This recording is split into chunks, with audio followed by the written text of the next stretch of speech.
할렐루야. 예, 우리 가슴에 손 얹고 한번 선포하고 시작해 볼까요? 예. 같이 한번 따라 하겠습니다. 하나님 제게 말씀해 주십시오. 제가 듣겠습니다. 들은 만큼 성숙하겠습니다. 성숙하게 행동하겠습니다. 하나님 아버지 감사합니다. 저희들 부족하지만 주님께서 자녀 삼으셔서 이렇게 너무나 아름다운 예배당에서 주님께 예배를 하게 하시고 찬양을 하게 하시고 기도를 하게 하시고 주의 귀한 말씀을 듣게 하신 이 귀한 은혜를 너무나 감사드립니다. 아버지 하나님 이 시간 저희들 주의 말씀을 들으려고 합니다. 참으로 두렵고 떨리는 마음으로 임하게 도와주시고 아버지 하나님 저희들 마음속에 있는 모든 거짓된 것들 죄악된 것들을 주님께서 다 물리쳐 주시고 이 시간 온전히 주님께 모든 정신을 집중하는 그런 귀한 시간이 될 수 있도록 아버지가 도와주시기를 주여 간절히 기도드립니다. 이 시간에 주님 참으로 말씀으로 은혜를 받기를 원합니다. 말씀으로 변화받기를 원합니다. 하나님 저희들을 불쌍히 여겨주시고 하나님 아버지 저희들에게 주의 온전한 성령으로 채워주시고 주님과 동행하는 삶을 살 때마다 저희 삶 속에 기쁨이 넘쳐나는 그런 귀한 말씀이 될 수 있도록 아버지가 붙잡아 주실 주여 간절히 기도드립니다. 특별히 말씀을 전하는 이 부족한 종을 주님께서 함께 하셔서 담대히 주님의 말씀을 전할 수 있도록 저의 지혜를 주시고 주의 능력으로 허락해 주실 주여 간절히 기도드립니다. 예수님 받들어 기도드렸습니다. 아멘. 오늘 말씀은 성경을 읽으면 일어나는 일이라는 제목을 가지고 여러분들에게 하나님 말씀을 전하려고 합니다. 제가 국민학교 6학년을 졸업하고 그해 여름에 난생 처음으로 수양회를 갔었습니다. 중등부 수양회를 갔었는데요. 형들과 누나들과 수양회를 간 것이 아직까지도 어제처럼 여러 가지 사건들 그리고 재밌었던 일들이 생각이 납니다. 저에게는 굉장히 특별한 의미가 있었는데요. 밤새 놀기도 하고 또 선생님들과 얘기도 하고 개울 가서 수영도 하기도 하고 그런 기억들이 굉장히 아주 좋게 남아 있습니다. 특별히 또 부모님을 떠나서 처음 바깥에서 이렇게 친구들하고 잡은 일이라서 더 많이 기억이 나는 것 같습니다. 근데 수양회 하면은 수양회 하이라이트는 연극입니다.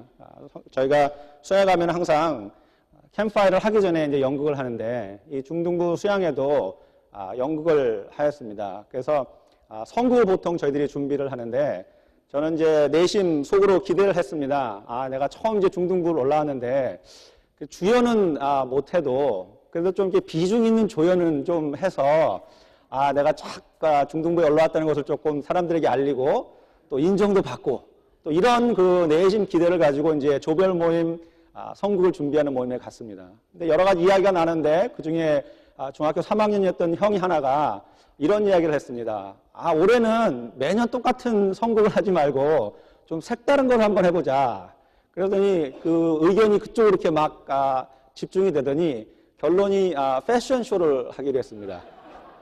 근데 패션쇼를 하면은 주인공이 있을까 이렇게 고민을 해봤는데 주인공이 없더라고요, 패션쇼가.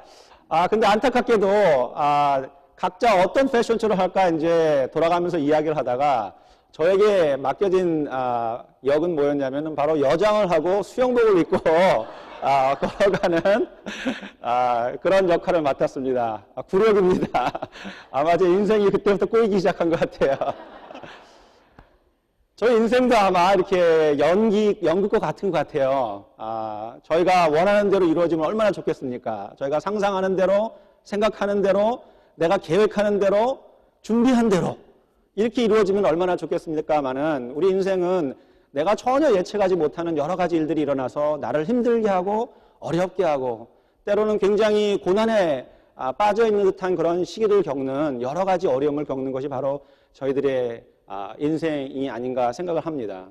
그럼 그 고달픈 인생, 그런 삶을 사는 인생에게 우리가 가져야 할 것이 무엇인가, 또 우리가 지켜야 할 건 무엇인가 고민을 할 수밖에 없습니다. 왜냐하면 인생이라는 연극 무대에는 연습하는 시간이 전혀 없습니다.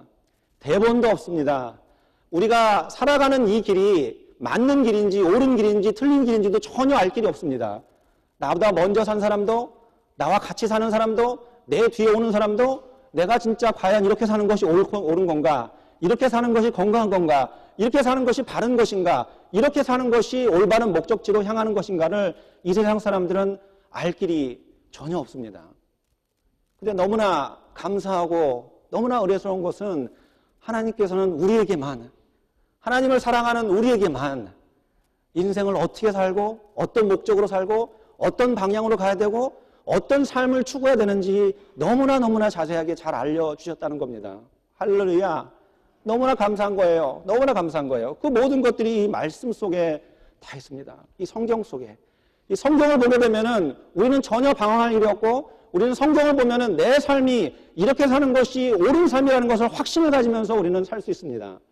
비록 우리는 연습을 한번 하지도 못했지만은, 비록 우리는 우리의 앞날이 어떻게 펼칠지 모르겠지만은, 적어도 우리는 하나님이 우리에게 주어진 삶을 올바르고 바르게 산다는 그 확신을 가지고 우리는 살 수 있는 것입니다. 그것이 우리 하나님의 아들과 딸들이 가지고 있는 특권이고 하나님이 저희들에게 주신 놀라운 은혜이자 축복인 것입니다. 그래서 우리는 말씀을 읽어야 돼요. 우리는 말씀에 빠져서 살아야 됩니다. 말씀을 묵상하게 되고요. 말씀을 암기해야 되고요. 말씀을 가능한 한 24시간 저희 곁에 두면서 살아가야 됩니다. 이것이 우리의 목표고 이것이 우리가 가져가야 될 방향이라는 것이죠. 영어로 정신질환을 디스오럴이라고 이야기합니다. 디스오럴은 디스라는 단어와 오럴이라는 단어의 합성어입니다. 디스오럴이라는 것은 무질서라는 겁니다. 무질서. 그래서 정신질환이라는 것은 무질서라고 이야기를 해요. 그래서 우울증을 영어로는 Major Depressive Disorder이라고 합니다. 불안장애를 Anxiety Disorder이라고 해요. 공황장애를 Panic Disorder이라고 합니다. 그래서 무질서에 있는 것을 건강하게 회복하는 것은 질서로 가져오는 것입니다. 우리의 삶이 만약에 무질서하다고 하면은 우리는 질서로 가져와야 됩니다. 그 질서를 창조하신 분이 바로 하나님이에요. 무질서에서 질서를 창조하신 분이 바로 하나님입니다. 만약에 여러분들의 삶이 무질서해지고, 만약에 여러분들의 삶이 은혜가 없는 삶을 살고, 만약에 여러분 삶이 지금 앞이 안 보는 듯 깜깜한 그런 무질서한 그런 삶을 살고 계신다고 한다면은, 그래서 걱정, 근심이 있고 염려가 있고 항상 두려움에 빠져 살고 있다고 한다면은 여러분의 삶이 무질서에서 질서로 가지고 와야 됩니다.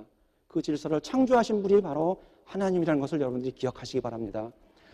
요한복음 1장 1절에 보면은 태초에 말씀이 있었느니라 라고 되어 있습니다. 태초에 말씀이 있었느니라. 여기서 태초라는 이 단어, 헬라어는 아르키라는 단어를 사용합니다. 이 아르키는 영어의 아키텍처라는 단어가 거기서 나온 겁니다. 건물, 지어지다, 빌딩 뭐 이런 뜻입니다. 그래서 태초에 말씀이 있었다는 것은 무질서에서 질서를 어떻게 하나님께서 창조를 하셨냐면 바로 이런 겁니다. 쿵 하니까 태양이 딱 나타난 겁니다. 쿵 하니까 지구가 딱 생긴 겁니다. 쿵 하니까 바다가 있고, 쿵 하니까 산이 생기고, 쿵 하니까 동물들과 새들과 나무와 각종 모든 것이. 근데 여러분 그거 기억하십니까? 모든 자연, 하나님께서 무질서에서 질서를 창조한 모든 자연은 정확하게 어디에 자기가 있어야 되는 것을 정확하게 압니다. 정확한 질서 안에서 모든 것이 움직인다는 것이죠.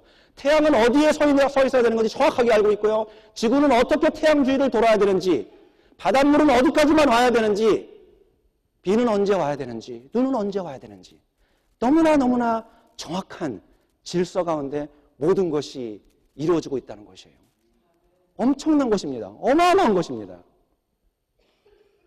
우리가 무질서에 빠져 있나요?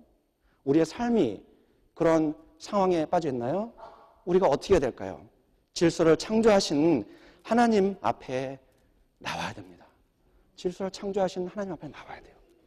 성경에 다시 돌아와야 돼요. 말씀으로 다시 돌아와야 돼요. 여러분 근데 우리가 알 게 하나 있어요. 성경에는요, 이상하게 하나님께서 우리의 인생의 모든 걱정, 근심, 어려운 질문들에 대한 대답을 자세하게 제시를 하지 않고 있습니다. 하나님은 우리가 매 순간마다 닥치는 그런 어려운 삶의 질문들을 성경에서 일일이 다 제시를 안 하고 계세요. 어떤 부분은 너무나 정확하게 말씀하시는데 어떤 부분에서는 전혀 언급이 없습니다. 예를 들어서 살인하지 마라, 도둑질하지 마라, 간음하지 마라. 너무나 정확합니다. 하지 마라. 그렇게 하는 것은 무질서한 삶을 사는 것이라고 너무나 정확하게 얘기를 해주는데 전혀 이야기를 안 해주시는 부분이 계세요.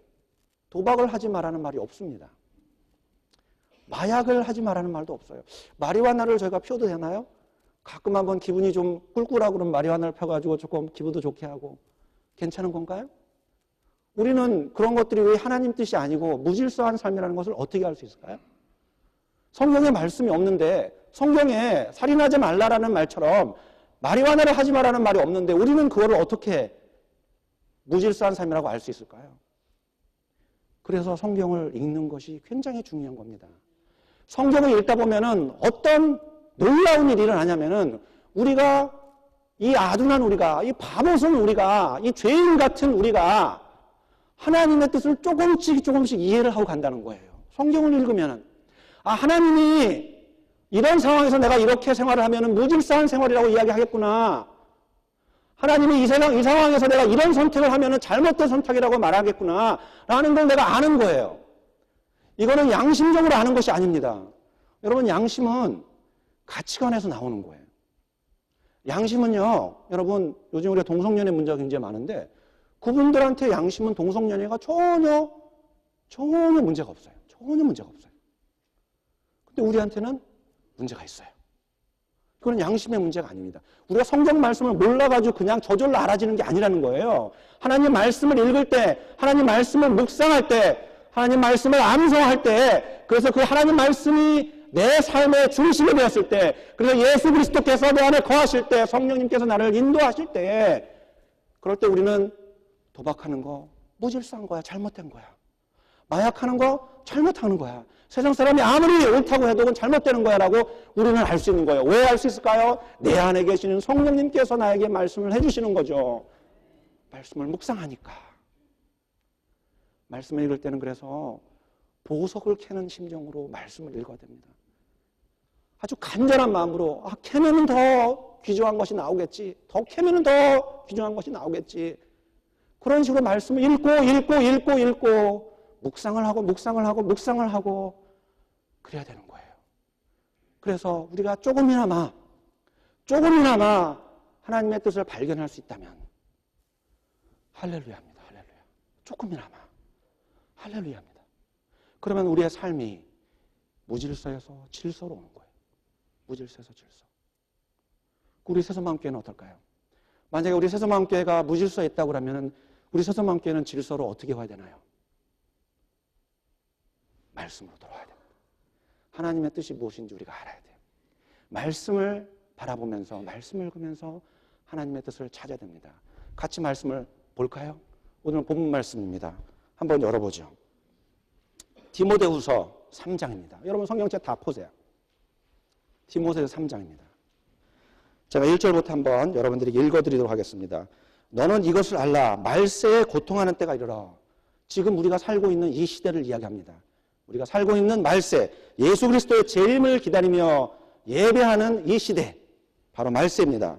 2절에 보면은 사람들이 자기를 사랑하며 돈을 사랑하며 자랑하며 교만하며 비방하며 부모를 거역하며 감사하지 아니하며 거룩하지 아니하며 무정하며 원통함을 풀지 아니하며 모함하며 절제하지 못하며 싸나우며 선한 것을 좋아하지 아니하며 배신하며 조급하며 자만하며 쾌락을 사랑하기를 하나님 사랑하는 것보다 더하며 경건의 모양은 있으나 경건의 능력은 부인하니 이 같은 자들에게서 내가 돌아서라. 여러분 어떠십니까? 지금 말씀을 읽었는데 여러분 마음속에 와닿는 게 있으신가요?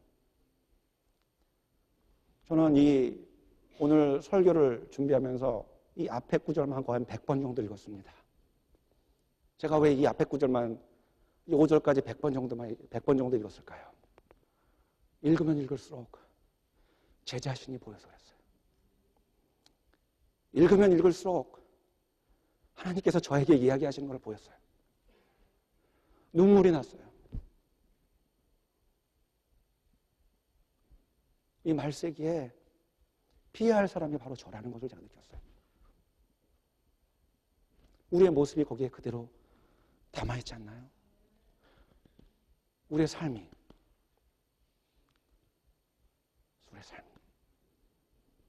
제가 여러분에게도 여러 차례 이야기한 것 같아요. 목사라서 가슴 아픈 여러 가지 말 중에 성도들이 이런 얘기할 때 저는 가슴이 너무나 아파요. 저는 교회에서 그 사람 얼굴도 안 봅니다. 말도 안 섞어요. 오늘 여기 있지 않나요? 오늘 말씀에 우리의 모습이 아닌가요? 우리가 성경을 읽을 때, 성경 말씀을 읽을 때 이것이 바로 나에게 하는 말씀이라는 것에 대한 확신이 없으면은 이 성경 말씀은 그냥 종이 쪼가리예요.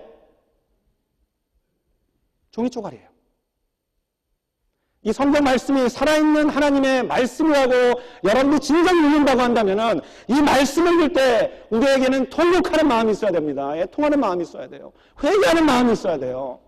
당당하게 내가 그렇게 말도 안 섞습니다. 눈도 안 마주칩니다라고 얘기할 수 있는 그 당당함이 어디서 나오는 걸까요? 도대체. 말씀을 안 읽어서 그래요. 성경을 안 봐서 그래요. 보십시오. 여기에 그대로 다 나와 있어요. 하나님의 말씀입니다. 이 말씀을 순종하는 자가 바로 하나님의 자녀인 거예요. 우리가 말씀을 순종하지 않으면 어떻게 하나님의 자녀라고 우리가 이야기를 할 수 있겠습니까? 성경을 읽으면요, 여러분들이 가장 중요한 두 가지를 발견을 하셔야 돼요. 첫째는 바로 구세주이신 예수 그리스도를 거기서 발견을 하셔야 돼요. 둘째로는 죄인된 나 자신을 거기서 발견을 하셔야 돼요. 죄인된 나 자신. 내가 너무나 죄인이어서 나 같은 죄인은 이 세상에 없는 겁니다. 나 같은 죄인은. 제가 허울 좋은 목사지, 여러분 앞에서 이렇게 말씀을 전하지, 제가 뭐 여러분보다 난 게 뭐가 있겠습니까, 제가. 그 죄인됨을 우리가 발견을 해야 된다는 거예요. 그것이 바로 성경을 읽는 이유예요. 우리가 그것을 발견하지 못하고 매번 말씀을 읽을 때 예수 그리스도의 은혜를 발견하지 못하고 나의 죄인됨을 발견하지 못하고 그래서 회개하는 통곡하는 눈물이 없는 그런 성경을 우리가 읽는다 그러면은 여러분 성경 읽지 마십시오. 아무 소용없어요.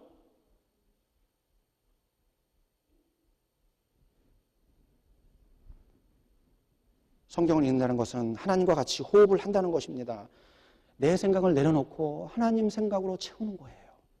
그것이 바로 성령 충만한 거예요. 성령 충만한 거는 우리의 감정으로 쌓여있는 게 아닙니다. 성령 충만하다는 것은 말씀으로 채곡채곡 쌓여있는 나의 모습을 이야기하는 거예요. 그래서 내 생각은 없어지고 오직 예수 그리스도의 생각만이 나를 머리부터 발끝까지 지배하는 그런 삶을 사는 것이 바로 성령 충만한 삶을 사는 거예요. 그러면 여러분들이 삶에서 어려운 일을 결정할 때 어떻게 결정하시겠어요? 하나님 뜻대로 결정하시는 거예요. 하나님 뜻대로. 내가 손해보더라도 하나님 뜻대로. 알코올 중독자가 술을 끊었다고 해서 알코올 중독이 치료가 된 게 아니에요. 알코올 중독자가 술을 끊으면 그때부터 치료의 시작입니다. 그 사람이 왜 알코올 중독이 됐는지를 알아내야 돼요. 우리가 구원을 받았습니까? 우리가 구원을 받았습니까? 아멘? 우리가 구원을 받았으면은 그때부터 신앙생활의 시작인 거예요. 이제부터 우리는 예수님을 닮아가는 삶을 살아내야 돼요. 어떻게 예수님을 닮을까요? 말씀입니다. 말씀으로 와야 돼요. 말씀을 읽고 묵상을 하셔야 돼요. 투 경기를 보면은요, 큰 경기장 안에 이제 투사와 소가 들어옵니다. 소가 투구장 안으로 들어오면 제일 먼저 하는 것이 있다고 합니다. 그것은 뭐냐면은 자기가 피할 곳을 한 군데 정해놓는다는 거예요. 그것을 스페니쉬로 깨렌시아라고 합니다. 깨렌시아를 찾아가지고 그거를 마음속으로 정해놓는다고 합니다. 그래서 투구 경기를 하다가 힘들고 지칠 때 그 자기가 정해놨던 깨렌시아로 가는 거예요. 그래서 숨고르기를 합니다. 그리고 깨렌시아에서 다시 나오면은 그러면은 더 큰 힘을 얻어서 투구사에게 전력 진출을 한다는 거예요. 그래서 노련한 투구사들은 게임이 시작하기 바로 초반부터 이 소가 깨렌시아를 어디로 정해놓는가를 빨리 파악을 해야 된답니다. 그래서 이 소가 깨렌시아로 가지 못하도록 막아야 된다는 거예요. 그렇지 않으면 투구 경기에 승산이 없대요. 우리의 깨렌시아는 어디일까요? 여러분과 저의 깨렌시아는 어딘가요? 우리가 영적으로 힘들고 어려울 때, 우리가 인생살이에 어렵고 힘들 때, 우리의 삶이 무질서해질 때에 우리에게는 깨렌시아가 있나요? 없으시다면 소개해드리고 싶습니다. 말씀입니다. 여기가 우리의 깨렌시아입니다. 하나님 말씀으로 돌아오십시오. 말씀을 읽으십시오. 말씀을 묵상하십시오. 마귀 사탄은 우리를 넘어뜨리려고 합니다. 마귀 사탄은 그냥 시시한 존재들이 아니에요. 마귀 사탄은 지금 이 시간도 우리 새소망교회를 무너뜨리려고 엄청난 노력을 하고 있습니다. 우리가 거기에 빠져서 죄악된 삶으로 간다고 한다면 잘못된 신앙생활을 하고 있는 거예요. 깨렌시아로 오십시오. 영적으로 여러분들 숨고르기를 하세요. 영적으로 하나님 앞에 오십시오. 말씀을 보시고 하나님 뜻이 무엇인지 아시고 성령 충만해지시기 바랍니다. 그래서 우리는 다시 한번 질서를 확립하면 되는 거예요. 하나님의 뜻이 거기 있다는 것을 알면 되는 겁니다. 그것이 하나님이 원하시는 삶이라는 거죠. 성경을 또 한번 계속 봐볼까요? 본문으로 돌아가 보면은 사도 바울은 디모데에게 계속해서 말세의 문제를 제시하고 12절에 와서 이런 말씀을 합니다. 무릇 그리스도 예수 안에서 경건하게 살고자 하는 자는 박해를 받으리라. 무릇 그리스도 예수 안에서 경건하게 살고자 하는 자는 박해를 받으리라. 박해를 받으리라. 저부터 회개를 해야 돼요. 이 말씀을 읽으면. 저 목사인데 박해 안 받고 있습니다. 제가 어떤 신앙생활을 살고 있나요, 그러면? 저 목사인데 박해 안 받아요.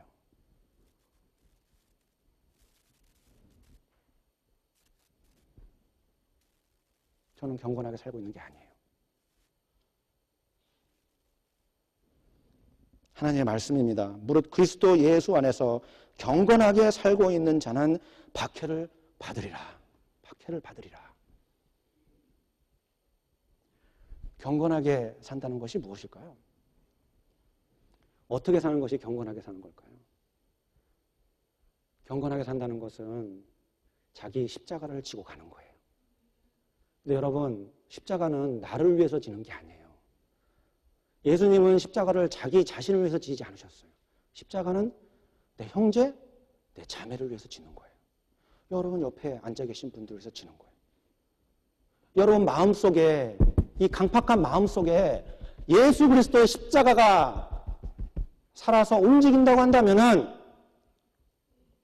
여러분 형제 자매를 어떻게 대할까요? 제가 책을 읽다가 이런 이야기를 읽었어요. 한국의 어떤 유명한 가수가 콘서트를 이제 했는데 자기가 콘서트를 다 하고 나니까 뭔가가 아쉬운 부분이 있었던 거예요. 그래서 자기가 뭐가 아쉬울까 이렇게 생각을 해봤더니 자기가 가수의 이름을 내걸고 노래를 했는데 최선을 안 했다는 거예요. 최선을 안 했다는 거예요. 그래서 이 가수가 어떻게 했냐면은 자기 관객들에게 다 사과문을 적어가지고 입장권을 다 돌려줬어요. 미안하다 그러면서. 내가 가수인데 여러분들에게 저의 최선의 모습을 보여주지 못했습니다. 이 공연은 가짜였습니다. 죄송합니다. 다음에 더 좋은 모습으로 여러분들에게 가겠습니다. 저는 뒤통수를 한 대 맞은 기분이었습니다. 우리는 하나님 아들, 딸도 택함을 받은 자인데요. 여러분 지구상에 얼마나 많은 인구가 있는가 한번 생각해 보세요. 그 중에 그리스도인, 구원받은 그리스도인이 얼마인가 여러분 한번 생각해 보세요. 여러분과 제가 누리고 있는 거는 이거 어마어마한 특권입니다, 이게. 어마어마한 특권이에요. 근데 만약에 우리가 대충 신앙생활을 했다고 한번 생각해 보세요. 우리는 어떻게 해야 될까요? 어떻게 해야 될까요? 목사인 저는 어떻게 해야 될까요? 그러면 제가 대충 여기 올라가지고 대충 설교를 하고 내려갔다고 하면 저는 어떻게 해야 될까요? 제가 이번 2월에 페루를 갔다 왔습니다. 페루에서 저 개인적으로는 굉장히 큰 은혜가 됐어요.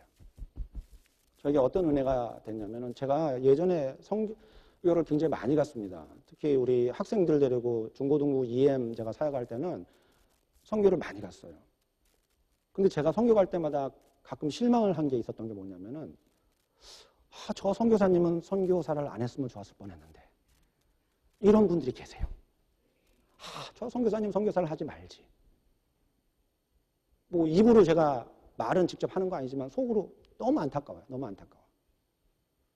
근데 이번에 페루를 갔는데 너무나 신실하신 분들이 많은 거예요.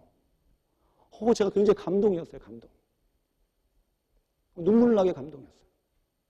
그럼 선교사가 어떤 선교사가 신실하고 하나님이 보시기에 아름다운 선교사고 그렇지 않을까요?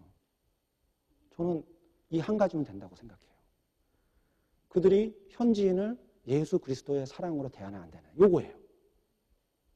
그들이 현지인을 예수 그리스도의 사랑으로 대하나 안 되나. 선교사가 되지 말아야 할 분들은 하인 부르듯이 부려요. 그분들을. 하인 부리듯이. 선교사 하지 말아야 돼요.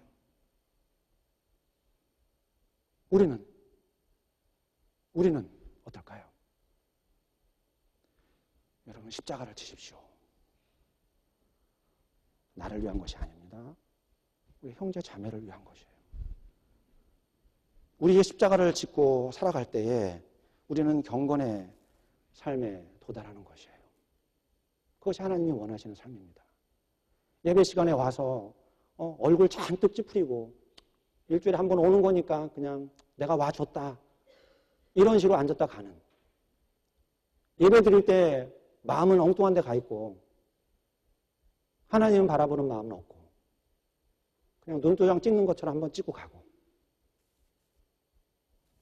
그거는 하나님이 원하는 예배가 아니에요.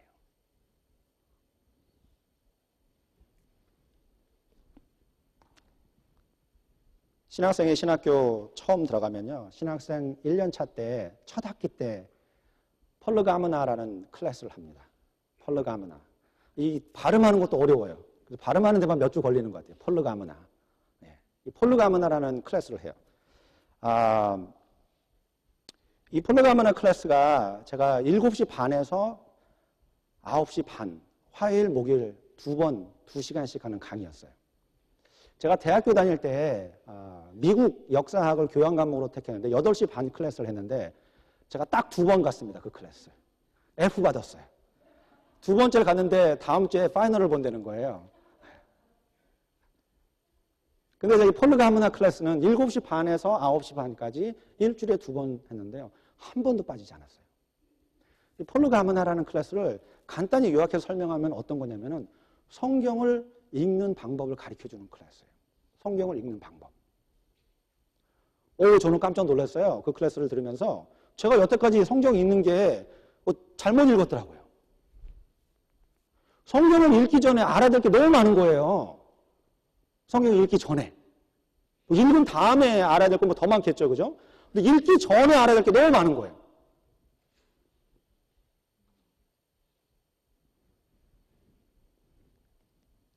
오늘 본문으로 돌아가면은 사도 바울이 이런 말씀이 있습니다. 모든 성경은 하나님의 감동으로 된 것으로 교훈과 책망과 바르게 함과 의로 교육함에 유익하니 이는 하나님의 사람으로 온전하게 하며 모든 선한 일을 행할 능력을 갖추게 하려 함이니라. 하나님의 사람으로 온전하게 하며, 이 온전하게 한다는 것은 완전하다는 뜻입니다. 완전하다는 뜻. 완전한 하나님의 사람으로 만들어진다는 거예요. 하나님의 말씀을 우리가 읽을 때, 말씀 안에서 거할 때 이 완전한 모습이 어떤 거냐면요, 우리 마태복음을 한번 가볼까요? 마태복음 7장을 한번 열어보십시오. 여러분, 마태복음 7장, 여러분들이 너무나 잘 아는 산상수훈 말씀입니다. 7절에서 12절까지 말씀을 같이 보겠는데요, 마태복음 7장 7절에서 12절까지 말씀입니다.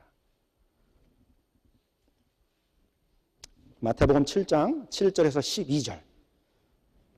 제가 12절을 한번 여러분들이 읽어드릴게요. 그러므로 무엇이든지 남에게 대접을 받고자 하는 대로 너희도 남을 대접하라. 이것이 율법이요 선지자니라. 다시 한번 읽어드리겠습니다. 12절입니다. 7장 12절 마태복음. 그러므로 무엇이든지 남에게 대접을 받고자 하는 대로 너희도 남을 대접하라. 이것이 율법이요 선지자니라. 제가 여러분들에게 여러 차례 말씀을 드린 게 있습니다. 성경을 읽다가 그러므로라는 단어가 나오면 어떻게 하라고 그랬죠? 중지를 하라고 했어요. 정지를 하라고 그랬어요. 정지를 하시고 계속해서 읽어 내려가시면 안 됩니다. 그 전에 어떤 말이 있는지 다시 한번 곱씹어서 생각을 해봐야 돼요. 왜냐하면 그러므로는 그 전에 있는 것과 연결이 되는 거예요. 근데 7절에서 12절 말씀, 특히 7절에서 11절 말씀을 보면 우리가 너무나 잘 아는 말씀입니다. 기도에 대해서 말씀을 하시는 거예요. 구하라, 찾으라, 두드리라. 그리고 하나님께서 너희가 기도하는 것보다 내가 더 좋은 것으로 채워준다. 이 말씀을 하고 계세요. 그래서 7절부터 12절까지 그 말씀을 하고 12절에 제가 좀 전에 읽은 그러므로라는 단어가 나옵니다. 근데 여러분 이 말씀을 자세히 보잖아요. 그러면 어떤 그 느낌이 오냐면요. 7절과 7절, 8절, 9절, 10절, 12절, 11절까지는 맥락이 스무드하게 한 타픽으로 전개가 됩니다. 기도라는 타픽으로 전개가 돼요. 근데 12절에 와가지고 갑자기 대접하는 이야기가 나와요. 약간 좀 엉뚱하다는 생각이 들어요. 예수님께서 왜 이런 얘기를 하셨을까? 왜 기도를 얘기하시다가 갑자기 남에게 대접을 받고 하는 대로 너도 남을 대접하라라고 이야기를 뜬금없이 하셨을까? 이게 무슨 뜻일까? 12절을 여러분들이 가만히 묵상해 보면요. 어떤 진리를 우리가 알 수 있냐면은 우리는 절대로 내가 남에게서 대접을 받고자 하는 대로 남을 대접할 수가 없습니다. 불가능합니다. 우리는 절대로 그렇게 할 수 없어요. 여러분 생각해 보세요. 죄인된 우리가 어떻게 내가 대접받고 싶은 대로 남을 대접할 수 있겠어요? 이건 불가능해요. 가능하지가 않아요. 가능하지가 않아요. 예수님께서는 그게 가능하다고 그 전 구절에 이야기를 해주셨어요. 그 전 구절에. 7절부터 11절까지 이게 가능하다. 왜 가능하냐? 어떻게 가능하냐? 설명을 해주시는 거예요. 그러면서 여러분, 그 예수님께서 구하라 이야기를 하십니다. 7절에. 찾으라. 두드리라. 점진법을 사용하는 거죠. 강조를 하는 거죠. 이거를. 말씀을 강조하면서 기도의 강조점을 여기서 이야기를 하시면서 두 번째로 또 강조하는 것이 네가 기도한 것보다 더 많은 것을, 더 좋은 것을 내가 준다고 또 강조를 하세요. 12절에 네가 다른 사람을 그렇게 사랑하지 못하는 거 내가 안다. 그러니까 어떻게 되냐면요. 바로 하나님께 와야 되는 거죠. 나한테 구하라는 거예요. 나한테 와서 찾으라는 겁니다. 두드리라는 겁니다. 너희가 하지 못하는 것을 더 좋은 것으로. 왜냐하면 하나님께서 그렇게 하셨잖아요. 우리가 죄인 되었을 때 그의 아들, 우리는 그 아들을 달라고 우리가 기도를 했나요? 예수 그리스도를 십자가 못 박혀 달라고 우리가 기도를 했나요? 아니에요. 우리가 구하지도 않았는데도 그 아들을 보내셔서 십자가 달려 돌아가게 하시고 우리 죄를 다 용서해 주셨어요. 우리는 할 수 없습니다. 오직 예수 그리스도의 은혜만으로 우리가 할 수 있는 거예요. 이것이 바로 온전케 되는 우리의 모습인 겁니다. 나는 죄인이니까 하지 못하지만은 나는 내 안에 내 아집이 있고 내 고집이 있고 내 생각들로 더러운 생각들로 가득 차 있지만은 그래서 나는 내가 대접받고 싶은 대로 남을 대접하지 못하지만은 예수 그리스도의 은혜로 성령 충만한 하나님의 은혜로 가능하다는 것을 이야기해 주시고 계시는 거예요. 온전하게 되는 거예요. 온전하게 되는 겁니다. 성경 말씀이 그렇게 돼요. 제가 여러분들에게 간증할 게 하나 있습니다. 저희 아이들이 어렸을 때 제가 예배를 시작하기 전에 본당에 들어와서 기도를 하고 있었습니다. 기도를 하고 있었는데 저희 아이가 아빠 하면서 뛰어왔어요. 한 3살 정도 됐었던 것 같아요. 그래서 애가 뛰어오니까 저는 기도하다 말고 애를 제 무릎에 앉아가지고 앉혀놓고 기도를 했어요. 근데 저 멀리에 나이 드신 권사님 한 분이 제가 기도하는 모습을 보고 계셨었어요. 저는 뭐 별로 신경을 그때는 쓰고 있던 그런 상황이 아니었는데 한 달 반이 지났는데 이 권사님이 저 때문에 교회를 안 나오신다는 거예요. 그래서 아마 담임 목사님께서 한 달 반 동안 저에게 얘기를 안 하시고 설득을 막 하시고 이렇게 좀 신방도 가시고 그러시는 것 같아요. 근데 안 되니까 저한테 얘기를 하신 거예요. 그래서 왜 저 때문에 교회를 안 나오십니까? 그랬더니 이은철 목사가 자기 자식은 사랑하는데 자신의 손자는 사랑을 안 한다는 거예요. 이성적으로 생각하면은 얼토당토하는 그런 말일 거예요. 그죠? 근데 그거를 제가 주일 오후에 들었거든요. 그날 저녁에 제가 찾아가서 그분에게 무릎 꿇고 사과를 했습니다. 저는 목사는 그렇게 하는 거라고 배웠어요. 저희 선배님들이 그렇게 저한테 가르쳐 주셨고요. 말씀에 그렇게 적혀 있어요. 예수님이 그렇게 하셨잖아요. 예수님이 그렇게 하셨잖아요.